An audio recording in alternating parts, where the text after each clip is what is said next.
Take a live look here over Bank of America Stadium right now. As we know, it is cloudy outside. We also have some warmer temps that are coming this weekend. But one of the things we got to talk about, Brandon, is of course Tropical Storm Erin. Yeah, that formed earlier this morning. And I tell you, I was watching all morning long on Queen City News. Now, I figured this storm is going to form pretty quickly this morning. It's a small storm, pretty weak.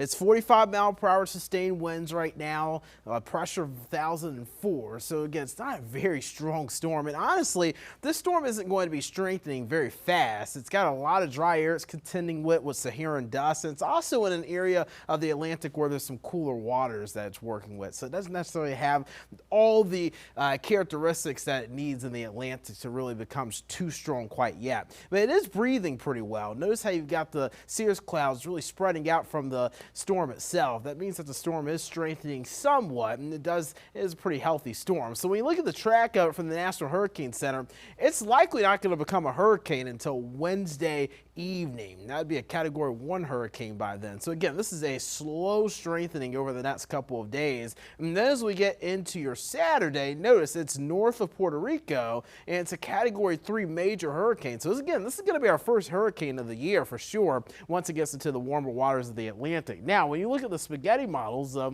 different tropical models out there, notice what they're trending towards, curving this out to sea and keeping it away from the U.S. So it's 10 to 14 days out. It's trending towards no threat to the U.S. or us here in the Carolinas, but we'll continue to monitor for updates. It's miles away. Things can change with the forecast. Even if it's not an impact directly to the U.S., expect likely some rip currents as we go into next week along the East Coast. Man, it's an unsettled day already. We're dealing with showers and storms here to start the week. We've got those storms really crossing the I-85 corridor now. Gastonia dealing with some heavy rain right now. That's lifting up to Stanley, Harrisburg, Concord. Heavy rain for you all in Cabarrus County right now. And this activity continues to form south and lift to the north. So we've got more storms developing in southern York County, heading up towards Rock Hill and York. And as you get further east, you've got the storm that's getting ready to head through Concord. It's moving through Stanley County, the Red Cross area, just west of Albemarle and the Baden Lake spot. So again, this is going to be a pretty active pattern for the next several days. We've got lighter rain up towards the foothills and spreading into the mountains as well.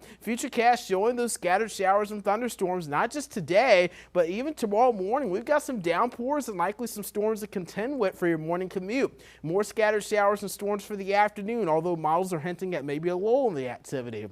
Then as we go into Wednesday morning, more showers, more storms for the afternoon Wednesday. So a very active pattern here through the middle of the week. 1.5 to 2.5 inches of rainfall is a possibility region-wide, possibly higher in some spots with some of those repeated downpours. Looking at high temperatures though, notice we do start to heat up later this week. Upper 80s, low 90s heading into the weekend, and that looks to be the trend as we go into late August as well.